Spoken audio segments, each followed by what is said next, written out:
know who it is. It's me, TheTrillestWinter, aka Emma Jane. And let me tell you, you ask for it and I deliver. I try to do the best I can. I really do. And today's topic is all about how do we value ourselves more? And this came from one of the comments from one of my new subscribers. So thank you so much for asking this question. I would love to delve because basically the last episode I think 16, is I talked about, how to understand your self-worth, right? And understanding that your self-worth is in you and not on you. Shout out to Nipsey, he said that. And what does that look like when it's in you? And how do you establish value within yourself when it's not on you, right? So that is what we're going to talk about in this episode. And so here we go. And before we start, go ahead and like and subscribe. Because why? When you like and subscribe, you help it reach other people. You help me and you help other people. So if you haven't helped anyone today, like and subscribe. And you know what?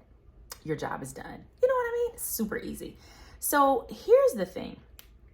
Let's talk about how do we determine value, right? So just understand that there's two ways to determine value. We've got our external, right? We've got the cars, the job, the education, the looks, the age, the spouse, the boyfriend, girlfriend, the, I don't know if I said clothes, anything external, right? Our stuff, whatever. That is how usually in Western world, we attribute value to someone else, right? We look at them and go, ooh, they're valuable because they're wearing this, or they're doing this, or they're in this job, or whatever, right?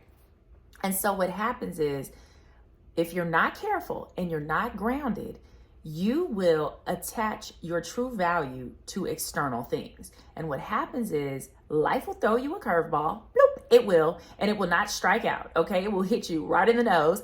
And then when it does, it will knock you off your little pedestal for a little while. And you will have to recalibrate and find your internal value again. Because you all have internal value. The problem is that life will tell you that the external stuff is better than the internal, and then you may lose your way, right? And we want to find ourselves back in a good place, back in a healthy place. And so let me just break this down. I'm from LA.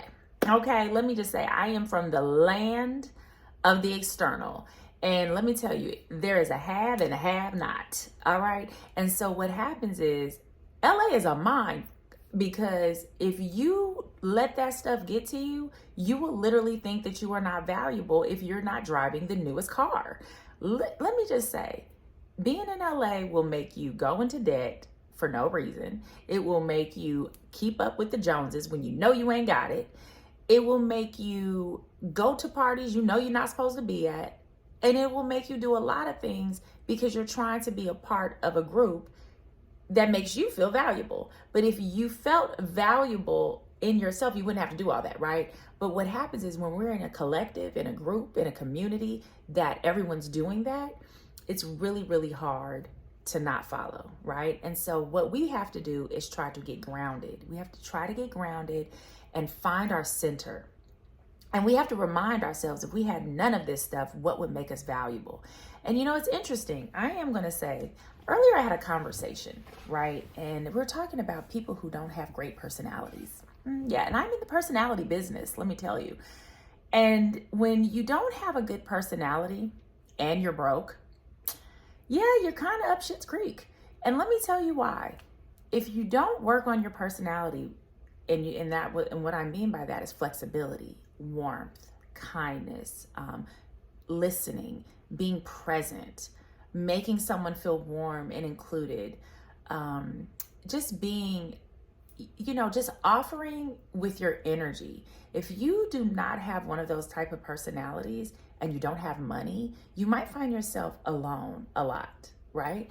And so what happens is when you grow up and you don't have a lot of money, what happens is you are forced in some manner to offer value in another way. And that value comes out in personality. So let me give you an example.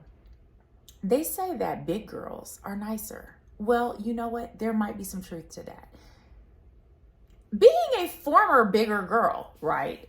Let me just say that my offer to the world was kindness and warmth and bubbly and love. Now, I think I would always be that because I was not always thick. You know what I mean? I was slimmer when I was younger, but I don't know if I was like super bubbly or nice. But what I do know is that when you don't feel amazing about yourself, sometimes you will say, you know what, I'm just going to be nice, and maybe that'll like get me over the hump, right? Maybe that'll get me connected with people who might judge me for not being the European standard of beauty, right? And so what happens is a lot of times, if you don't have a lot of money, if you're overweight, if you have visible flaws, you are more likely to offer value from an internal aspect. It's such a beautiful thing, right? But then you have the other spectrum where if you have a lot of money, you have the looks, you have all of the externals, you may find that a lot of people who have these external stuff are less kinder, right? And so that's where this bad rap comes from with rich people are mean or they're a-holes or whatever. And it's because they don't have to work so hard at their personality because they can almost buy anything that they want, right? And so what ends up happening is that their value is placed in the money instead of internally. So what I'm here to do is say, whether you're rich or poor, the best thing to do is to find internal value, because when life does throw you a curveball, you will be ready.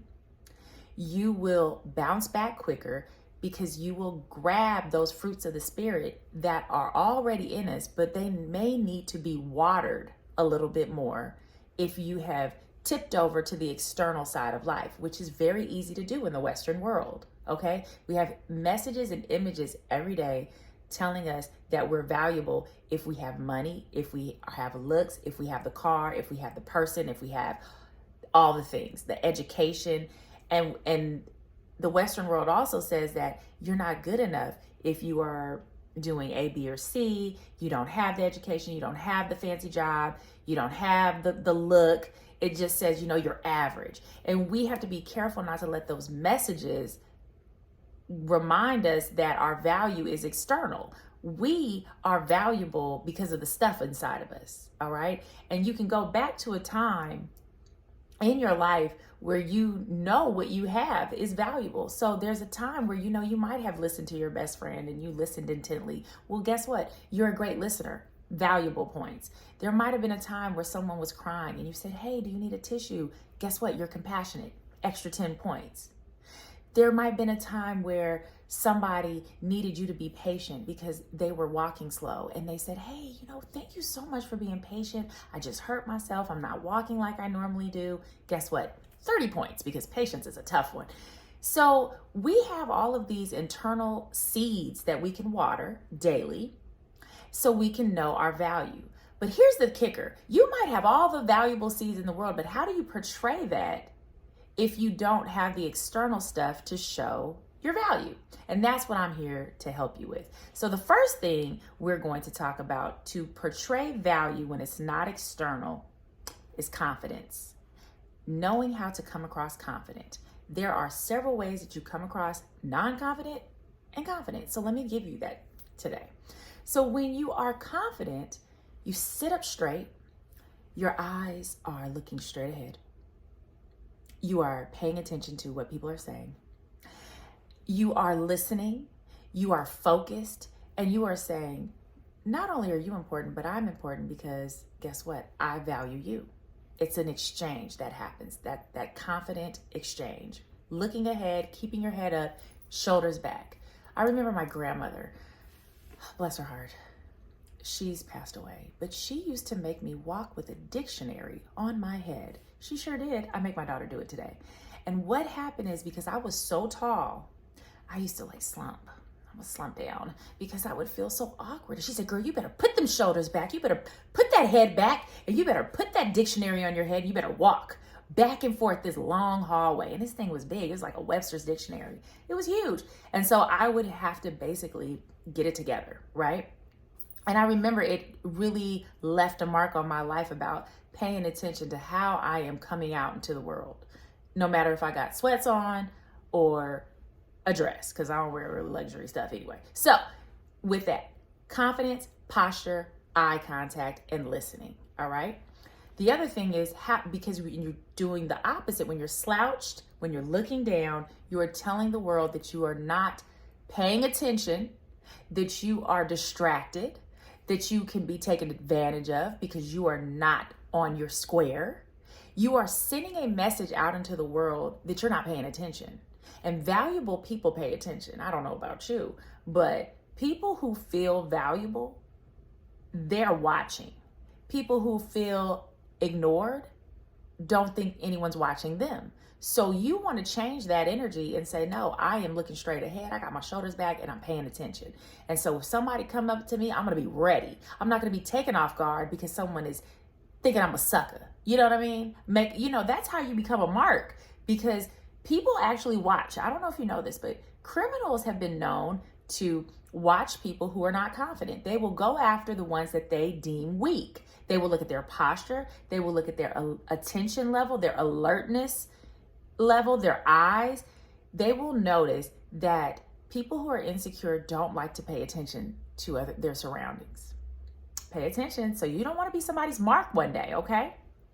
All right, the second thing is time boundaries. We establish our value through our boundaries with time and space, right? So let me explain this. Time boundaries. When you meet someone who knows internally that their time is valuable and they need to get that message across, they will typically give you a time frame to communicate with them. Hey, I've only got 20 minutes. What's going on? If they really don't like you, they'll say, I only got 5 minutes. If they really don't like you, they'll say, I only got a minute. You know what I mean? So you got to pay attention to that. So time boundaries are seriously important. And a person will actually tell you how valuable you are to them with that time boundary exchange. So if you feel like a lot of people tell you that they only have a few minutes, you better pay attention to that. They might not have you on the highest value list. So your thing is to understand that and start putting time boundaries on other people.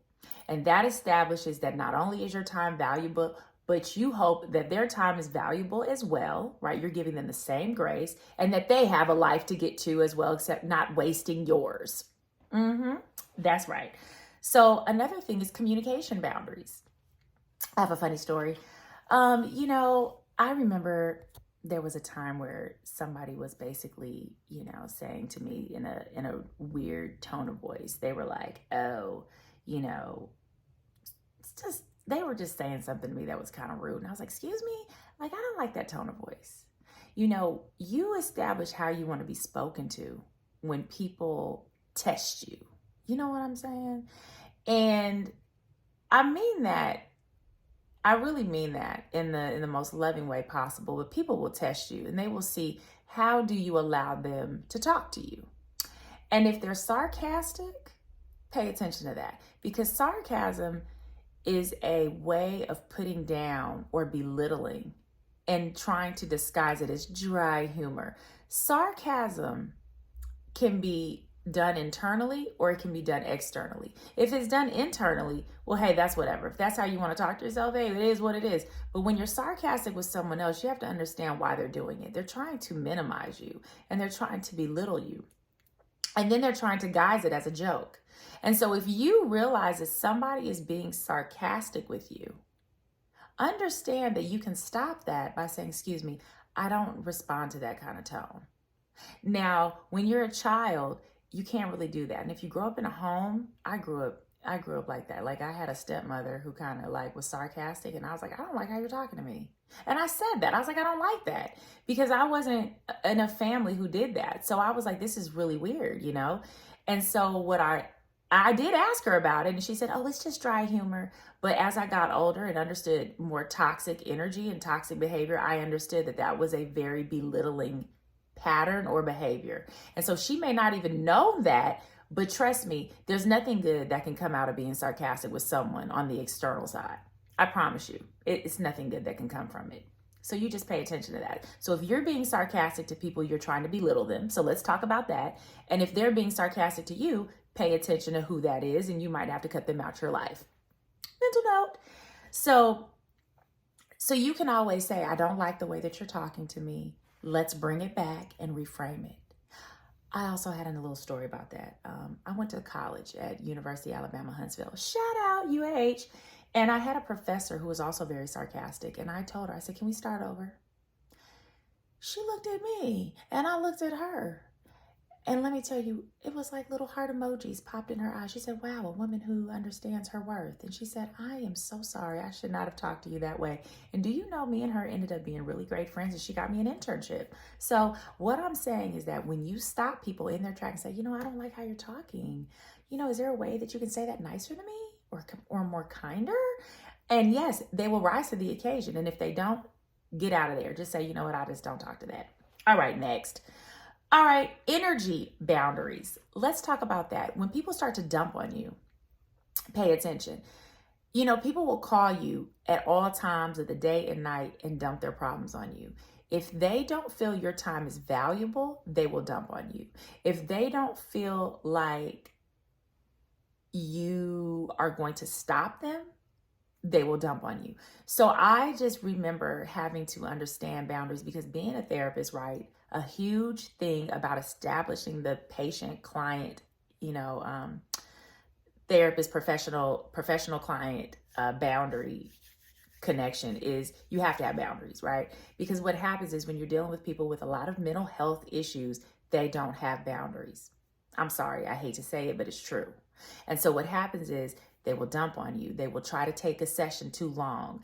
They will act erratic many times. They will test you to see how far they can get in the session. And if you don't have tight boundaries, you will get ran over and hurt sometimes by these people, right? And so bless their heart, a lot of times they don't know that, but mental health issues come out of not having boundaries. And what happens is if you don't set these boundaries up, you may have mental issues later on. And that is why a lot of people who have a good internal system are the most mentally healthy. So not only am I teaching you about this, I want you to be mentally healthy as well. All right. So energy boundaries, not letting people dump on you. You know, when making sure that people don't pop up at your house. What are you doing? You know what I mean? Oh, I was just pulling up. No, we don't do that. We don't pull up. We respect each other's energy. And I may not be in a space that I can talk to you, but let me tell you a trick about this. Don't assume people are going to follow your boundaries. You need to learn how to verbalize them. And that's the biggest issue about how do we establish value? We have to verbalize our boundaries for people who assume that you don't have them. All right. So energetic boundaries. Hey, I can tell that you're going down, you're upset, but I'm not in a real place to receive that right now. Is it possible that we kind of set this up a little later, or we can talk at another time when I can be present for you? That's how you establish the boundaries when people try to dump their energy on you. You notice it, you don't like how you feel, and then you explain to them, hey, is there another time that we can talk about this? Because I'm just not in the right headspace. And if I'm not in the right headspace, I'm not going to be able to hear you, right? And so a lot of people will honor you if you honor them by saying, look, I hear you, but this is not a good time. Or I'm not in a good space to receive this energy that you're forcing on me. If you have a lot of people who dump on you on the phone, paragraph text that aren't positive, you can say something to that and say, hey, you know what? I'm not able to respond to long text messages. I don't do text messages. You really have to do that depending on the line of work you're in. If you're in a critical field where your emotions need to be centered and tight, it's very important that you have boundaries on your energy, because people will sense that and they'll start acting out just to get you to pay attention to them. Okay, don't play with me. And so then physical boundaries. You establish your value by letting people know that you have physical boundaries, but that also means not doing things unintentionally to invite them to break those physical boundaries. And so here, let me give you an example. We always, as women, like to talk about, well, he shouldn't have violated her because she didn't shoot because of what she was wearing. Well, sometimes the clothes that you're wearing do establish the first level of value that is given. Right? And so if you're not wearing something that is covering you up, you may invite someone to cross your physical boundaries because they thought that it was okay because of what you had on. Now, I'm not saying it's okay. I'm just telling you that there's people out there who clearly don't have boundaries and are not going to respect yours. So physical boundaries, a lot of that is crossed because there is some kind of mixed message that we may be sending about our value. You know, if you see a man in a suit, you are less likely to come up and be like, hey, bro, what's up? Da, da, da, da, da, da. No, you are less likely to cross his physical boundaries. And so if you are wearing something or doing something that can be misconstrued, the way that you verbalize your own physical boundaries is saying, hey, you know, I'm not a hugger, but I am a dapper though. You know, I'm not a hugger, but I'm a shaker hand though. And so have an alternative for when you shut somebody down in one energetic field, that you give them another option, because you don't want to make people feel like you're not approachable or you're not warm, but you can also be valuable and have options. So I hope that this helped. I hope that you understand that you can establish value in all kind of different ways, but a lot of it is word of mouth. Express yourself correctly. Express what you want. Write down all the things that you want to do that you feel people cross all the time. Like, why are they always dumping on me? Why are they always taking up my time? Why are they always calling me because they're bored? Write down the things that you feel that people violate in your world, and then come up with a boundary that you want to establish with them, and start practicing in the mirror. What is the alternative? I can't talk 30 minutes, but I can talk 10. Start giving people alternatives and help to build that value within you and the people in your life. I hope this was helpful. And if you have any more questions, please leave them in the comments. DM me at TheTrillestWinter. You know what it is. Like and subscribe, or I'm going to quit, you know. And so I think that's it. And so thank you for tuning in, and go and share with somebody who you know doesn't have a lot of boundaries, or if you think they're kind of like low value, or if you're like, hey, I really think you're high value and you do these things. So thanks for tuning in, and I'll talk to you guys later.